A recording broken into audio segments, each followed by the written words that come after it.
Jumpa lagi di Audio TV. Ya, laptop yang harganya 5 juta nih ternyata kuat buat main game bahkan di resolusi 1080p. Prosesornya pakai AMD Ryzen seri 5000 dengan 6 core di dalamnya. RAM-nya bisa di-upgrade ke dual channel jadi bisa lebih kencang lagi.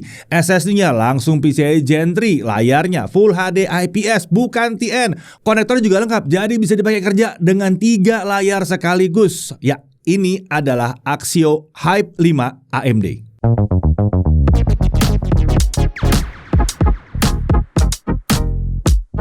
Ya, kalau yang satu ini muncul lebih cepat harusnya dia bisa masuk dalam rekomendasi laptop kami untuk awal tahun 2024. Ya, tapi berhubung udah masuk sekarang tetap aja sih bisa direkomendasikan.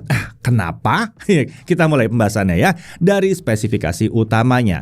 Untuk prosesor dia pakai AMD Ryzen 5 5500U. Arsitekturnya adalah Zen 2, pabrikasinya 7 nanometer. Default TDP-nya 15 watt. Dia punya 6 core 12 thread. Iya, 6 core 12 thread dengan L3 cache di 8 MB. Untuk integrated graphics-nya dia pakai AMD Radeon Graphics dengan 448 stream prosesor. Ukuran VRAM-nya itu 512 MB dan diambil dari RAM utamanya. Untuk RAM utamanya, bawaannya adalah 8 GB DDR4 3200 MHz single channel. Menariknya, beda dengan Axio Hype yang sebelumnya kami uji, yang satu ini punya 2 slot SODIMM. Jadi masih bisa ditambah kapasitasnya jadi dual channel. Bahkan kalau mau dibikin jadi 16 GB atau 32 GB juga bisa. Kalau yang dulu kan hanya punya satu slot SODIMM. Nah, menurut Axio, kapasitas RAM-nya itu bisa di-upgrade sampai 64 GB bahkan di sini ya. Nah, untuk storage, bawaannya adalah 256 GB SSD M.2 NVMe PCIe Gen 3 by 4. Nah, jumlah slot M.2-nya di sini adanya cuma satu ya. Jadi kalau mau upgrade harus ganti yang bawaannya dengan yang baru yang lebih besar. Untuk wireless connectivity, dia menggunakan modul Realtek yang udah support Wi-Fi AC dan Bluetooth versi 5.1. Kapasitas baterainya ada di 45,6 watt-hour. Untuk OS dia pakai Windows 11. Nah, untuk ini adalah 11 Pro ya bawaannya. Ini menarik karena laptop yang harga 30 jutaan aja belum tentu langsung pakai Windows 11 Pro. Yang ini 5 jutaan udah pakai 11 Pro. Ini bawaan ya, nggak usah diaktifkan lagi, udah aktif langsung. Nah, untuk body form factor-nya adalah clamshell, materialnya adalah polikarbonat tentunya. Untuk warna yang kami tes ini adalah blue atau biru. Jadi lihat ya, warna biru cenderung gelap ya, kadang-kadang kelihatan kayak hitam nih bahkan. Untuk desain, walaupun kotak kemasannya itu menampilkan motif coretan street art yang penuh warna, penampilan laptopnya ternyata tetap simple. Bahkan punggung layar dibuat polos dengan hanya menampilkan logo Axio di pojok atas saja. Bentuk bodinya juga nyaris nggak memiliki perbedaan dengan seri Hype yang sebelumnya kita pernah uji. Nah, untuk ukuran panjang 32,2 cm, lebar 20,6 cm dan ketebalan 1,94 cm. Jadi cukup tipis ya. Bobotnya untuk laptopnya sekitar 1,4 kg. Chargernya sekitar 215 gram dan ini adalah charger 65 watt. Total bobotnya kalau dibawa-bawa masih cukup ringan di 1,62 kg. Untuk display atau layarnya ini ukurannya 14 inci, resolusinya 1920x1080 pixel dengan aspek rasio 16:9. Di harga segini masih dapat Full HD ya. Panelnya juga IPS bukan TN. Nah, kalau panel kami ukur dengan alat kami itu hasilnya kecerahan maksimalnya ada di 235 nits di dalam ruangan. Sementara untuk gamut coveragenya ada di 57,7% sRGB dengan volume di 58,1% sRGB. Ya, memang ini belum layar yang kita bisa anggap cocok untuk editing content creation yang kelas profesional karena color gambutnya bukan yang luas gitu ya, bahkan belum 100% sRGB. Tapi kalau dipakai untuk belajar, untuk editing ya pemula gitu, harusnya nggak ada masalah karena kelebihannya IPS adalah konsistensinya. Dan tentunya mau dipakai buat nonton juga masih lumayan oke layar ini ya. Beda banget sama yang layarnya pakai layar TN ya. Layar laptop ini juga sudah menggunakan permukaan yang non-glare. Jadi minim pantulan cahaya yang dapat mengganggu kenyamanan saat pemakaian. Bingkai layar untuk kanan kirinya udah tergolong tipis desainnya ya. Jadi kekinian aja penampilannya. Menariknya lagi, engsel layar bisa dibuka hingga lurus 180 derajat, jadi lebih aman dari risiko kemungkinan rusak akibat kedorong atau kesenggol pada saat kita lagi ada di kafe mungkin ya, karena sempit gitu. Kalau kedorong nggak ada masalah, karena dia bisa dibuka 180 derajat.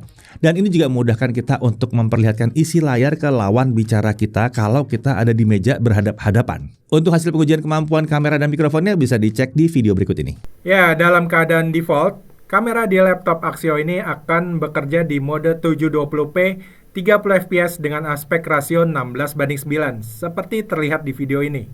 Nah, selain mode 720p, ada juga mode 1200p 30 fps dengan aspek rasio 4:3.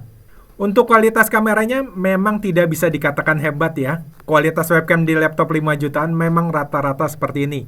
Tapi kalau dibuat video call, rasanya kualitas gambarnya masih memadai asalkan pencahayaannya mencukupi. Selain itu, suara yang ditangkap mikrofon ini juga masih jelas terdengar. Jadi buat video call nggak ada masalah sama sekali.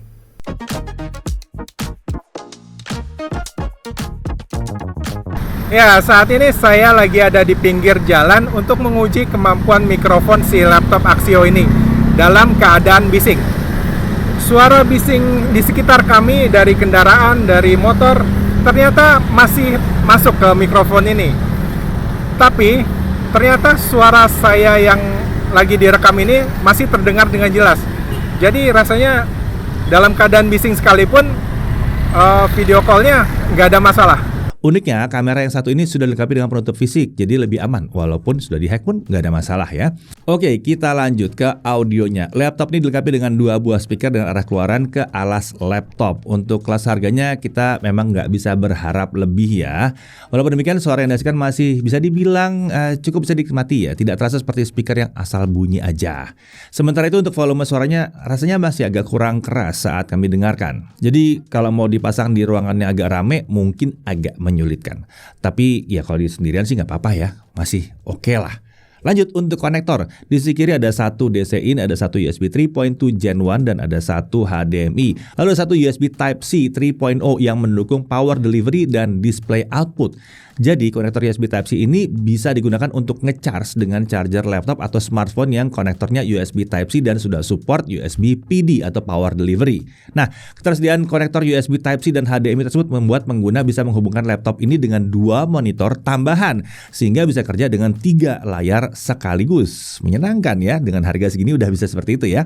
Nah, lalu kita beralih ke sisi kanan. Ada satu micro SD card reader, ada satu USB 2.0, ada satu USB 3.2 Gen 1, ada satu 3,5 mm audio combo jack dan ada Kensington lock slot. Lumayan lengkap ya port-portnya ya. Lanjut untuk keyboard. Desain dan tata letak keyboard di sini itu tampaknya mirip banget dengan MacBook Z series. Pada bagian pinggir kanan dapat dijumpai kolom tombol home and page up, page down untuk navigasi yang cepat. Siapa yang nyari ini dari kemarin? Ada kalau di sini ya. Sementara untuk tombol panah di keyboard ini ukurannya sama seperti tombol lainnya. Jadi ini nyaman untuk digunakan, bukan yang dikecilin parah gitu. Menariknya, laptop 5 jutaan ini dilengkapi dengan lampu backlit ya. Ini warnanya putih dan dia punya 2 tingkat kecerahan. Lalu untuk area touchpad di laptop ini posisinya itu sejajar dengan tombol spacebar sehingga memberikan kenyamanan paling optimal kalau kita ngetik. Sementara untuk ukurannya itu memanjang dari tombol alt kiri hingga alt yang kanan. Cooling sistemnya, nah di sistem pendingin laptop ini dilengkapi dengan 1 buah heat pipe tembaga dan 1 kipas pendingin. Untuk arah buangan udara panasnya itu ke arah belakang menuju engsel layar. Lalu kita masuk ke aspek performanya. Nah kali ini kita akan menguji dengan 2 konfigurasi. Yang pertama adalah single channel 1x8 GB RAM. Ini adalah setting atau bawaannya dia. Kemudian kita juga akan menguji di konfigurasi yang akan sangat kami rekomendasikan yaitu dual channel 2x8 GB. Untuk RAM kedua kita mendapatkan pinjaman dari Axio Indonesia, jadi tipenya identik dengan yang ada di dalam laptop. Nah, jadi kalau kalian mau nyari juga mendingan kayak begitu ya, identik jadinya. Kita coba dengan Cinebench R23, ini dengan charger tentunya ya. Kita lakukan stability test selama setengah jam dan skor tertinggi yang dicapai adalah 7.229 poin. Dengan skor yang bisa dipertahankan ada kisaran 5.900 hingga 6.000 poin. Lalu kalau kita pakai baterai aja, nggak pakai nyolok ke listrik, dengan Cinebench R23 skor rata-rata yang diperoleh adalah di atas 5.900-an. Walaupun beberapa run itu akan turun sedikit di bawah 5.900 poin. Ini menarik ya, secara keseluruhan skor saat nyolok ke listrik atau tidak nyolok ke listrik itu mirip sebetulnya. Oke, untuk suhu kerjanya saat menjalankan Cinebench R23, dia stability test selama 30 menit, suhu prosesor terlihat sempat diizinkan naik hingga 93 derajat Celcius di awal pengujian. Tapi kemudian diturunkan hingga dari kisaran 73 sampai 74 derajat Celcius saja. Kita lanjut ke software beneran sekarang, Adobe Premiere Pro 2024. Videonya Full HD 60, 2 menit 7 detik. Nah, kita coba render software only single channel ya, itu 4 menit 7 detik butuh waktunya. Kalau dual channel 3 menit 15 detik. Kalau kita pakai OpenCL, single channel itu selesai dalam waktu 6 menit 10 detik. Kalau kita pakai dual channel selesai dalam waktu 3 menit 2 detik. Terlihat ya, kalau exporting di single channel itu lebih kencang kalau pakai software only. Kalau pakai ekspor di OpenCL, sebaiknya upgrade dulu ke dual channel. Dan ini jadi lebih kencang dan normal karena performa IGP emang lebih kencang kalau kita pakai konfigurasi dual channel. Itu sebabnya kita sangat menyarankan kalau beli laptop ini kan udah terjangkau banget ya, tinggal tambah aja RAM-nya biar tambah perkasa. Nah, suhu kerjanya saat melakukan Full HD video export dengan OpenCL, suhu tertinggi prosesor ternyata hanya di kisaran 67 derajat Celcius saja. Nggak ada masalah. Kita lanjut kalau kita pakai CapCut gimana? Videonya sama ya, Full HD 60, 2 menit 7 detik. Kalau pakai single channel saya dalam waktu 1 menit 59 detik renderingnya. Kalau pakai dual channel saya dalam waktu 1 menit 21 detik. Ya, jauh lebih kencang jadinya. Untuk suhu kerja kita lihat bahwa suhu prosesor terus bergerak naik hingga kisaran 82 derajat Celcius. Tapi nggak lebih dari itu. Udah oke banget lah di sini. Lanjut untuk 3D Mark Time Spy Graphic Score. Single channel kita lihat dia ada di 753 poin, sementara dual channel ada di 1125 poin. Ini ada peningkatan performa IGP sekitar 49%, hampir 50% saat upgrade dari single ke dual channel ya, single 8GB ke dual channel 16GB. Ini peningkatan yang sangat besar sekali ya. Lagi-lagi meyakinkan kami bahwa memang harusnya kalau beli ini, sisihkan dana untuk upgrade ekstra 8GB lagi. Oke, sekarang kita langsung lihat pengujian gaming dan konfigurasinya langsung dual channel aja. Kita mulai dari Dota 2, 720p, fastest render scale di 100%. Kita lihat dia dapat 35-45 FPS di scene berat dengan banyak efek dan unit, lalu 70-80 FPS di scene yang ringan. Valorant 1080p low masih bisa dapat 100-150 FPS. Mantap. Genshin Impact 1080p lowest render scale di 1 kali, FSR 2-nya on, kita dapat 55-60 FPS. Shadow of the Tomb Raider 720p low, TAA-nya kita taruh di off ya, kita dapat 30-35 FPS. Walaupun kadang-kadang ada drop sedikit di bawah 30 FPS, tapi nggak gitu masalah lah. Untuk game yang satu ini masih cukup lancar. GTA 5 1080p normal, tessellation di off, kita dapat 50-65 FPS. Lumayan ini ya. Nah, untuk suhu kerjanya saat 30 menit mainkan GTA 5, suhu rata-rata prosesor ada di kisaran 70 derajat Celcius, walaupun kadang-kadang bisa melompat sedikit hingga 81 derajat Celcius, tapi cenderung masih aman sih. Untuk suhu permukaan body selama setengah jam main game yang satu ini, untuk keyboard area paling panas ada di sekitar tombol angka 8 dengan suhu sekitar 42 derajat Celcius. Sementara suhu tombol keyboard lainnya tercatat aman di bawah 40 derajat Celcius. Untuk body di dekat ventilasi pembuangan panas wajar suhunya agak tinggi mencapai 51 derajat Celcius. Sementara untuk area touchpad tentunya ada di bawah 35 derajat Celcius. Aman banget sih kalau di sini ya. Kita lanjut ke storage test. Dengan kristal Disma kita peroleh bahwa kecepatan bacanya ada di 2432 MB per second dan kecepatan tulis di 1828 MB per second. Ini emang bukan SSD PCIe Gen 3 paling kencang, tapi kalau melihat harga laptopnya ini sudah memuaskan hasilnya ya. Lanjut ke pengujian baterainya. Di sini tingkat cetakan layar kami atur sedekat mungkin dengan 150 nits dengan volume suara di 25%. Untuk local video playback 1080p ya.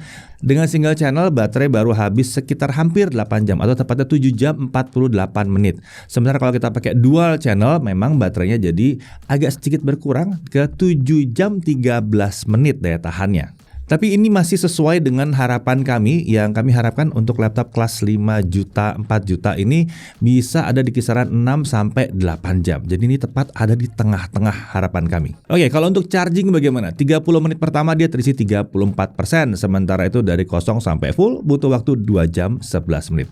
Lagi-lagi ini sesuai harapan, jadi ini tergolong normal. Bukan yang kenceng luar biasa, tapi bukan yang lambat, ini normal. Oke, kami juga nyoba ngecas laptop ini pakai charger USB PD Power Delivery yang Type C ya, yang 65 watt. Dan kita dapat hasil yang mirip di 2 jam 11 menit untuk ngisi dari kosong ke 100%. Menarik sekali, jadi kita bisa pakai charger 65 watt, tapi mungkin yang lebih kecil atau yang sharing dengan HP kita. Bisa. Ingat, harus yang support USB Power Delivery ya.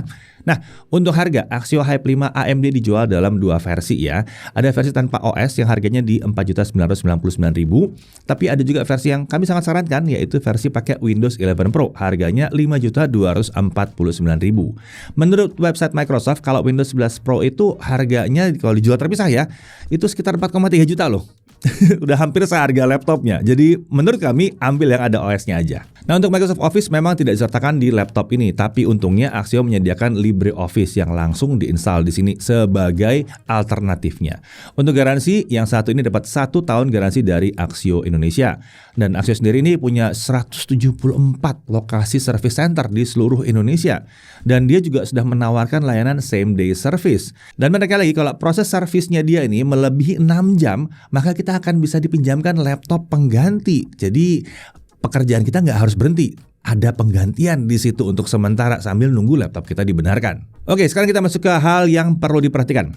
Pertama, RAM bawaannya masih single channel. Kita akan sangat menyarankan untuk upgrade ke dual channel biar performanya lebih kencang. Lagi pula harga Sodium DDR4-nya udah murah banget. Jadi total harga laptop dan upgrade-nya ya, itu tetap masih di 5 jutaan. Belum nyampe 6 juta kalau kita tambahin 8 GB ekstra. Kemudian suara speaker rasanya agak kurang lantang di telinga kami walaupun kualitasnya udah lumayan lah untuk kelas harganya. Lalu dia tentunya belum dapat Microsoft Office, tapi ya udah ada alternatif penggantinya disediakan di sini ya. Kemudian garansinya memang ini baru 1 tahun aja, tapi udah cukup lumayan untuk kelas harganya sih. Nah, dari sisi menariknya, dia sudah pakai AMD Ryzen 5 5500U. Untuk editing video, selama dia masih di 1080p ini akan lancar, nggak ada masalah. Apalagi kalau kita upgrade ke dual channel ya. Mau main game ini mulus, bahkan resolusi Full HD pun ada beberapa game masih bisa. Lalu suhu kerja ini masih dalam batas yang aman. RAM ini bisa di-upgrade dan bisa jadi dual channel supaya performanya naik. Bahkan mau naik sampai 64GB juga bisa, walaupun saran kami sih 2x8 udah cukup sih ya. Lalu layarnya bukan TN, bukan VA, bukan, dia IPS Full HD, udah asik di sini. Konektornya juga lengkap, melimpah cenderung di sini ya. Ada USB Type-C bisa dipakai buat nge-charge dan bahkan dia bisa sampai kita pasangin ekstra 2 layar tambahan. Lalu keyboard udah ada backlit-nya. Windows-nya udah pakai Windows 11 Pro. Wah, mantep. Jadi, Axio Hype 5 AMD ini cocoknya untuk siapa? Pada dasarnya laptop ini cocok buat semua orang yang punya duit 6 juta atau kurang ya, tapi ingin punya laptop multifungsi yang bisa di-upgrade dengan mudah. Buat pelajar atau mahasiswa cocok banget, apalagi harganya masih relatif terjangkau, nggak akan bebanin orang tua yang akan membelikan kalian. Lalu buat pekerja kantoran nggak ada masalah asal spesifikasi laptopnya memang sesuai dengan pekerjaannya ya. Lalu untuk yang nyari laptop murah untuk bisa main game, ya ini bisa aja sih, asal upgrade ke dual channel dulu supaya lebih kencang. Tapi tentunya kalian tetap tidak bisa memaksakan dia jalan game AAA ya. Bukan meledak, bukan, tapi emang belum cukup kencang aja kalau untuk game AAA yang baru-baru banget. Tapi intinya mau main game esports masih lancar di sini. Nah, pada akhirnya Axio Hype 5 AMD ini adalah salah satu rekomendasi kami saat ini. Kalau yang kalian cari adalah laptop serba bisa yang harganya ada di kisaran 5 jutaan dan gampang di-upgrade, yang satu ini jelas harus dipertimbangkan. Saya Deddy Irfan, Jaga TV TV.